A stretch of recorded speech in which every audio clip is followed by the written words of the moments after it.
Welcome to The Impact Equation, conversations with leaders shaping a brighter future, with me, Adam Pike. And me, Rafi Addlestone. With our special guests, we unlock the secrets of those who dare to transform our world. We talk to architects of change, pioneers in their fields, working towards a brighter future for us all. In each episode, we dig into each element of the impact equation.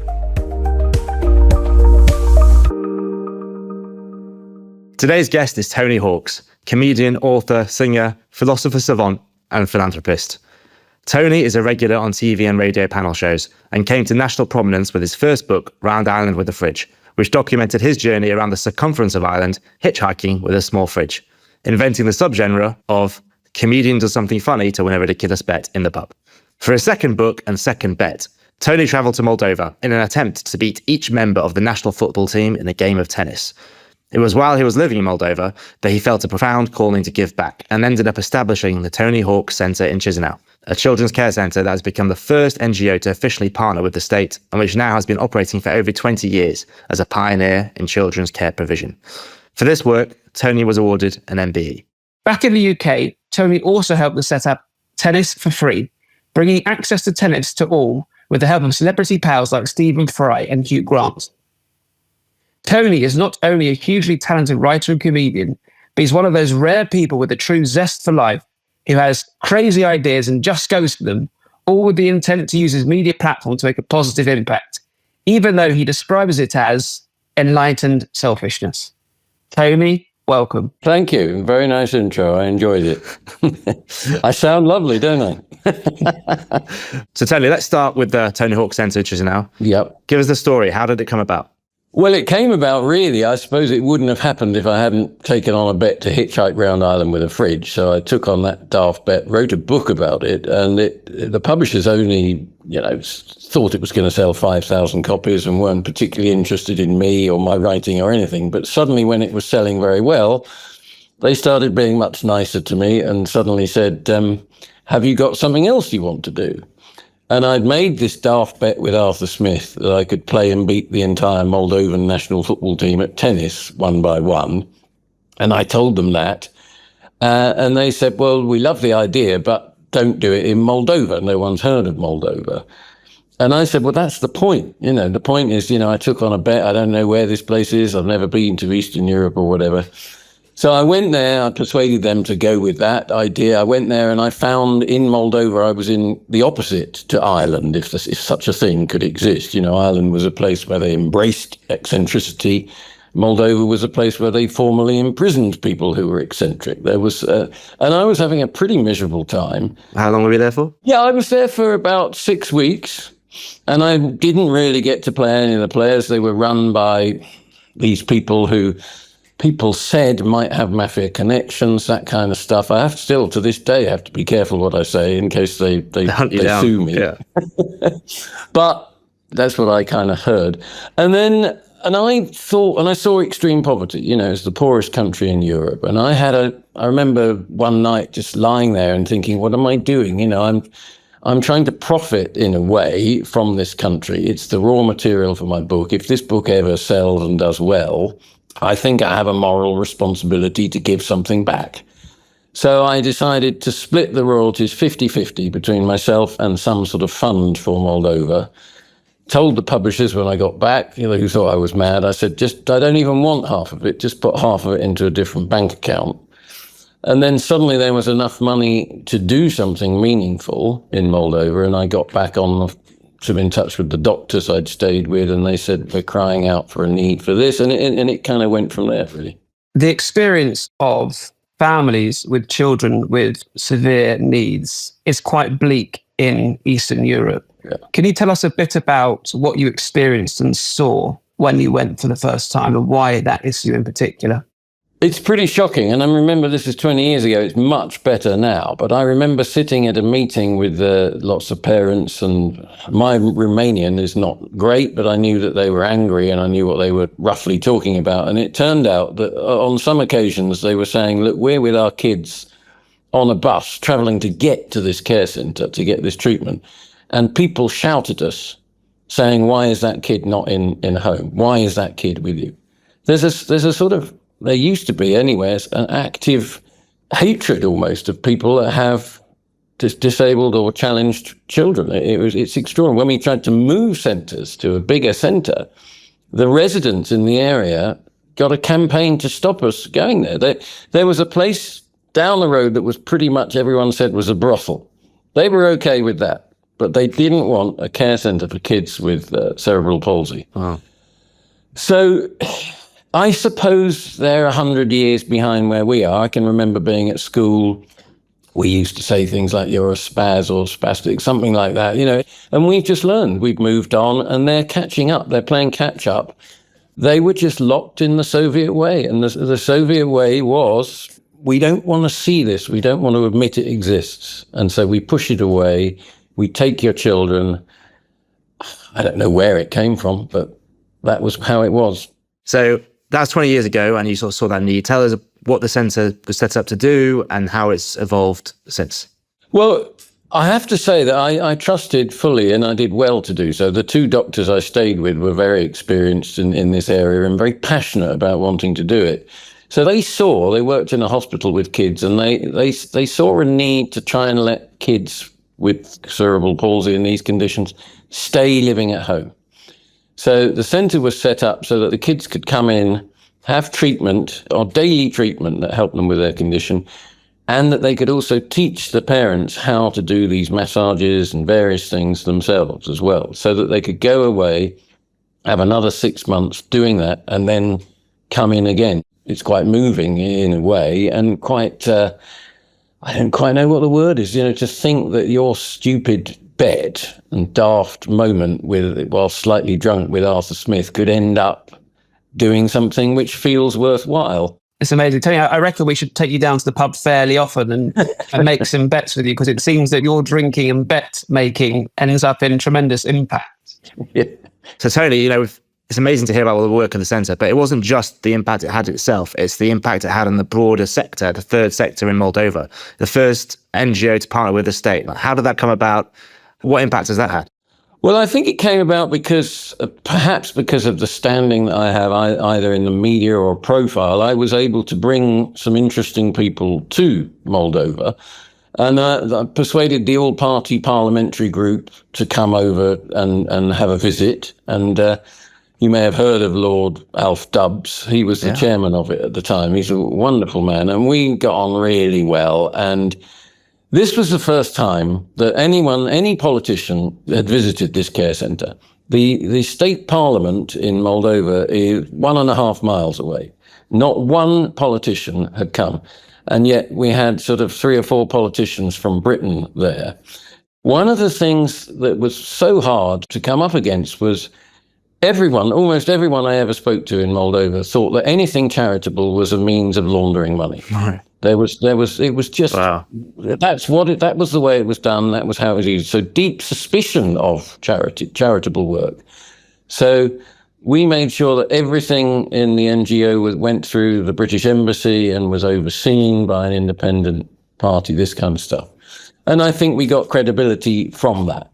Have you become a bit of a pseudo ambassador for Moldova since you did all this work? To some extent, yes. But whenever I go to Moldova, we always have an event at the care centre and various things. And sometimes there's somebody that you met 10 years ago who's now the foreign minister or something. And it's like a small village. I haven't met Maya Sandu, who's the president now, who I would love to meet, because she sounds such good news for the country. There was a former president whose name I won't say. I took Tim Rice over to Moldova and showed him the centre, and we hung out. And we had this lunch with the then president. Very boozy affair. It was, I must admit, we all drank way too much. And then I arrived at the family's house where I was staying, who run the centre. And they were horrified that I'd spent time with this man, because his track record was abominable of things he'd done and whatever. And I'd got happily drunk with him and thought he was a good bloke, and not realised some of the things Pints with the tyrant. This is no bets there. Yeah, I mean, I think it's a bit like getting drunk with, not quite as bad, but a bit like going, I had a great time with this bloke called Saddam Hussein. He was terrific company, and we drank a lot of beer, and their faces, they were just, what? You did what? Tony, I would love to move on in a moment to go from Moldova to tennis with Hugh Grant and Stephen Fry, which seems like the most natural of segues. Yeah. But before we do, I want to understand about where your drive and determination, intent comes from. Share with us a bit more about that, if you wouldn't mind. It's interesting because I think, I played tennis because my dad took it up age 40 and started having lessons in the local park. And me and my brother used to jump in and have the last 10 minutes of his lesson. And then the bloke said, oh, these kids are good. And then I started getting coaching and then joined a tennis club. And I had no idea at that age what was really the background to tennis, and that I had unwittingly been one of the privileged few that got a chance to play this game to a good level and got shown how to play it. And then as I moved to a place in London near some park courts in a rec, and as I saw these park courts near where I'd moved not being used by anybody, I thought this is a terrible waste. And then I noticed that the people that did come down and play were kind of middle-class people who'd driven down and pulled up, and nobody played from the council estate nearby. And I thought, well, this can't be right, especially since the people that were running the sport were constantly saying, we want to broaden this. At that time, we were desperate to get a Wimbledon winner, all of this kind of stuff. And I moaned about it to people. And a friend said, stop moaning, do something. And I think that's quite a good little maxim for life, really. If you find yourself really moaning about something a lot, either stop moaning or do something about it, or join a group of other people who are doing something. What are you moaning about now? What am I moaning about now? That's a good one. Well, I'm still moaning. Unbelievably, I'm moaning even more than ever about what the Lawn Tennis Association doing. They're now currently putting locks on park courts that you can't get into without an app and without paying money. Their strapline is tennis opened up, and they put gates on courts. I mean, it's just incredible. So that's probably my biggest moan. And my other moan would be the same as everybody else's about the state of the world, really, and the way people are thinking, and becoming quite almost pessimistic about our chances of survival, getting out of the hole we're digging ourselves into. Well, we talk a lot about that on this podcast, and we try to bring a positive spin to it. So let's talk about tennis for free. Yeah. How did that come about? Well, basically, then I met a guy on a plane, a guy called Patrick, and we drank. Again, funnily enough, we did drink quite a lot on this plane journey, and we ended up saying, look, tennis should be free. It is in America on park courts. It is in Canada. Let's do something. So we agreed to set up a charity called Tennis for Free, and amazingly, we saw it through, and we just started doing something. We put in free tennis coaching down the road from where I lived in these park courts, said to the council, if you make them free, we'll do free coaching. I took coaching qualifications. I coached for 10 years every Saturday morning. Sometimes I was coming onto the courts and clearing dog poo off the court before we could start. And the previous night, I'd perhaps done a TV panel show or something. And I was genuinely thinking to myself, what is wrong with you? Why are you doing this? But by 1 o'clock, when we'd finished and we'd seen all sorts of people from different backgrounds play, have fun and do it, I think I got something from it, which is quite difficult to measure, because it's not measurable by financial terms or anything like that. But I'm still to this day, I think one of the reasons why I think I've got fairly good self-esteem is because I've done that, and because I will continue to do that. And that's where my idea for enlightened selfishness comes from. It's not about being nice. It's about looking after yourself.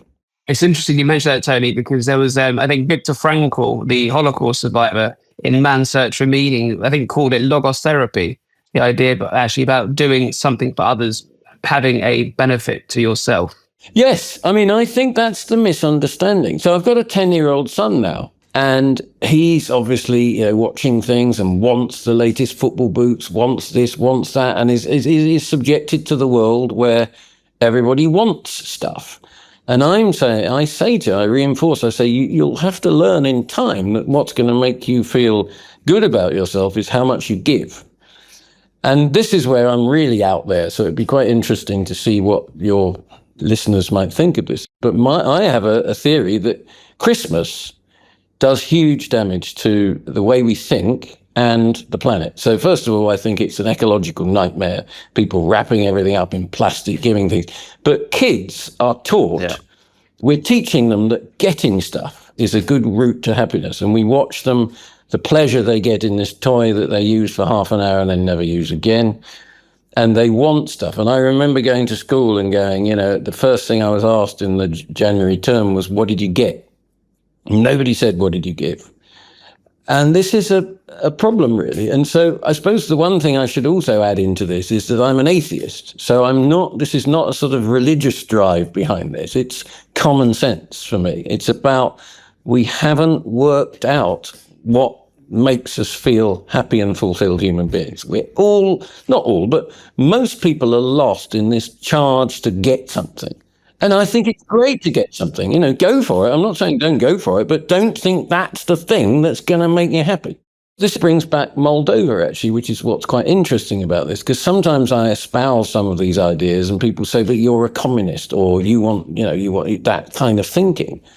And I say, no, I saw what communism was like. When I went to Moldova, they'd been 2 years out of it. And I went into a state-run shop and a state-run restaurant, and it was the most miserable thing. And people were miserable. It was just the worst system ever.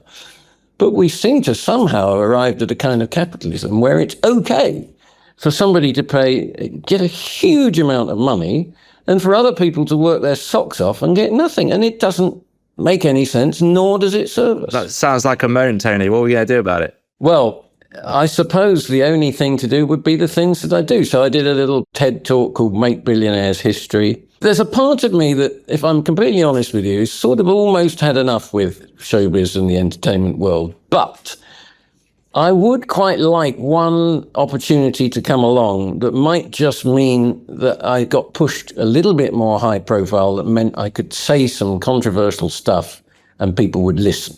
Well, that's this podcast. This is your route. That's the thing. But I mean, I wouldn't know what the answer to it is, but certainly a shift away.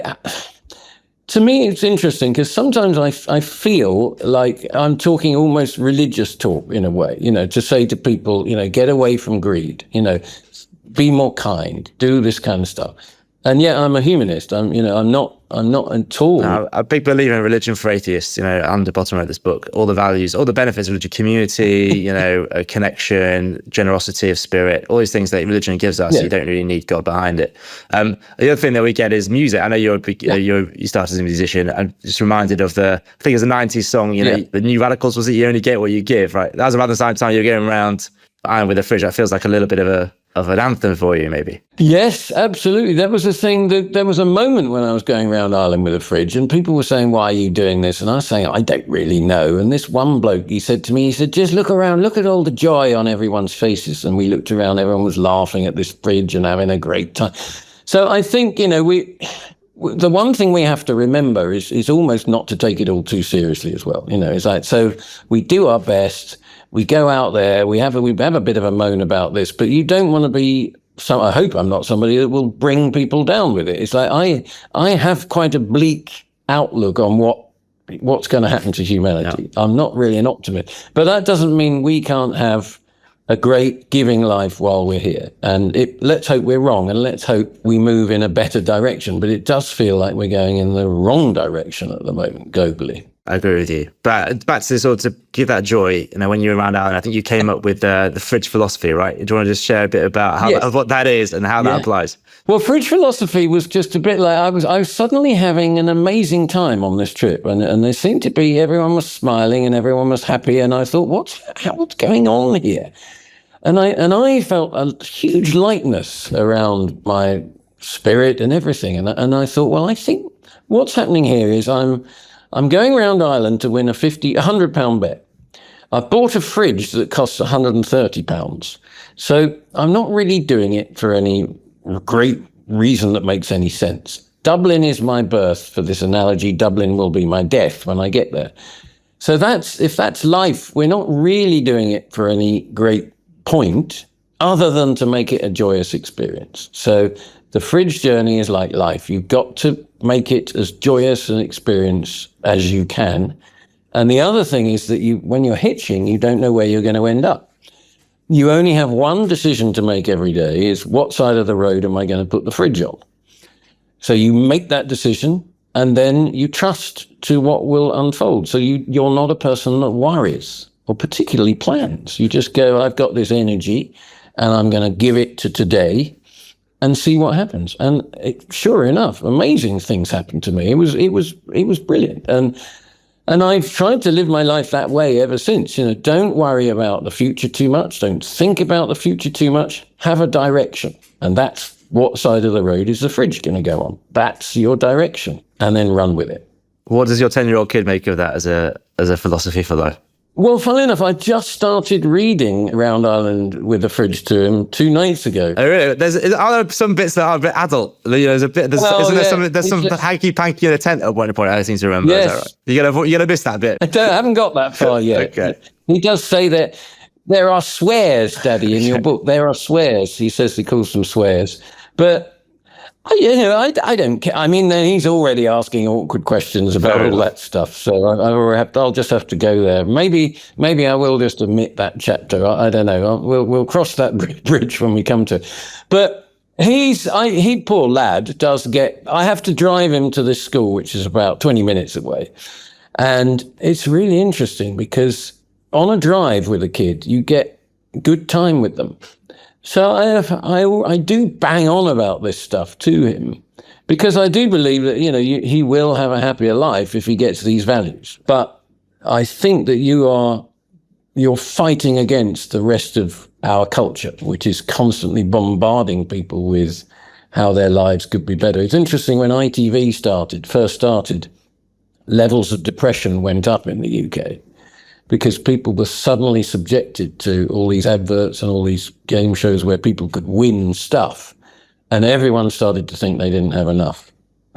Everyone was miserable. Tony, obviously one of the things we referenced is political discourse is pretty unpleasant at the moment. And I'm interested in this idea you have around non-violent communication. Would you mind sharing with us more about that? Yes, well, this is something I discovered. There's a man called Marshall Rosenberg, who was an American psychotherapist who was treating people and got fed up with the fact that they weren't really getting better that much. And he started to look into people's behavior, and he came up with this idea for how to manage conflict. And his theory was that most people are playing a game called Who's Right? And that's the cause of all the conflict in the world, and particularly if we look at the way social media is now, people are on one side going, we're right, and you're right, and whatever. So I looked into this guy, and it's interesting, if you get a chance, if you type in NVC, Marshall Rosenberg, San Francisco workshop, there's a 3-hour workshop he did 20 odd years ago in San Francisco, which pretty mind-blowing from my perspective. I thought I'd never heard someone talk so much common sense. And it really helps you to understand that people only do stuff because they're trying to get a need met. So if you can find out what that need is and kind of empathize with that need, and then ask them perhaps if they might be prepared to look into another way to get that need met that might correspond better with what your need is, you've got a chance of getting to a peaceful resolution, But we tend to just shout at each other and call each other names. So, talking of needs, how would you describe your need then, Tony? What's been the need that's driven your philanthropic behaviour? Well, one of the things that I like about this nonviolent communication is, the mere fact that if something happens with somebody and you find yourself irritated with somebody, when you go to that place and you go, well, hang on, I'm really irritated. What's my need? Very often you don't know what it is. And then you've got to try and work out. And Marshall Rosenberg has worked out a sort of list of needs that you can look at. And you go, oh, okay, well, it's a need for companionship. It's a need for a friendship. It's a need for respect. It's a need to be heard. I think I am heard. I think I'm lucky in that sense. There's lots of people who have a need to be heard and they're not heard. But I think because of what I do and I get opportunities like this, I think I do get heard. So I suppose my need is to contribute to other people's well-being whenever I can. And I think you can get derailed from that and sometimes forget that, in a way, that's what we're all here for, to contribute to other people's well-being. And just imagine what the world would look like if that was the number one thing in people's head when they woke up every morning. It's almost like a life lived in the service of others is a life worth living. Final question for me is around celebrity and platform. And I guess I want to understand a bit more about whether you think people in the public eye have an extra responsibility to make an impact. Well, they certainly have an opportunity. And that's the thing. Do you sign up for, being the host of a game show because you want to make the world a better place? You don't. You sign up to it because you want to get rich or make people laugh or sleep with lots of people you shouldn't sleep. Any number of reasons. And so I don't think you actually have a responsibility. I think you have an opportunity. And it would really depend on what your philosophy was. I mean, I don't think we should be bullying people into being kind. I think we should be saying, look, this is going to serve you so much better than living the other way. It's just, life is quite an enjoyable thing when your priority is making sure other people are better, because you stop worrying about yourself. Yeah. It's much easier. Who do you see amongst your peers and showbiz friends who are doing this well? If I'm honest, in my peers, I see people pretty much stuck in that game, which is, it's a competitive business, particularly comedy, and I would have been a part of that as well. So every time you're on, say, Have I Got News for You, you'll see that you aren't booked again for it for 6 months, but so-and-so did it twice. Or that there's another show started up and they're doing it, and that show's getting this many people. Or I did this show at Edinburgh and I didn't. It's very dangerous. You get swept into that world. And I've got financial security, so I was quite sensible when I was earning quite good money. I don't really earn very much now, but I bought a couple of places, and they, in this unfair way that the world has unfolded, they're worth, 3-4 times more than what I paid for them. So I'm sitting, I don't need to get into working really my socks off to make ends meet. So I can make nice choices. And I suppose my motive now is I'd like to keep myself doing bits and bobs, because one, I enjoy it, but two, I'd quite like to, at some point, have an opportunity to put this other argument across, which doesn't really get put very much. Because nearly everyone, certainly in my game, is playing that game. They are involved in some sort of charge to increasing their own status, their own well-being, which of course we all have to do. But it's just, think about doing it a different way is my message. Think about your well-being as being something that you could look at again. Well, not to plug for the sake of your status or wealth, but for the sake of people's enjoyment. One way in which you can get that message across is through writing and through authorship. And you've written what I think is a hilarious novel, Persistent Wind, which in itself is a funny joke. Do you want to give us a bit of a little précis of the book and where it came from? So I got known for writing non-fiction, and then I had this story in my head that were based on the fact that there was the character, one of the characters in it, Jonathan, who's a bit of a down and out figure. I met somebody who was a bit like him and decided to base a story on that. And I have to confess, I found it very difficult to get a publisher that would go with it, because they went, well, you're known for non-fiction. We really want you to write a crime novel because Richard Osman has done so well doing that. Please do that. And I felt a bit affronted, really, when I was handing something else into them. It's kind of a bit like, well, it's a bit rude, isn't it? I've given you this and you've said write something else. So for the moment, I've self-published. So Persistent Wind is only available on Amazon, which is obviously run by a man who clearly has no interest whatsoever in his own personal wealth. I loved it. I read it. I loved it. It's both a hilarious story, but also it speaks to all the philosophy and all the ideas you've shared today. This idea that it's about following your nose, being open to new experiences, open to supporting others, and by supporting others, you will transform yourself. That is the message of the book. So looking for the platform you're trying to build, you've got a starting point with this. Oh, thank you so much. I'm pleased with it and have got a good response, but it's hardly reached anybody because I haven't gone out and promoted it as you would need to do if you were a publisher, but partly because I really want it to be properly published. And so I'd quite like to sort of pull it from this platform at some point and do it properly. But I wanted to prove in a way that people like it, which I think I'm doing. What's next for you, Tony? What's your next project? What are you working on?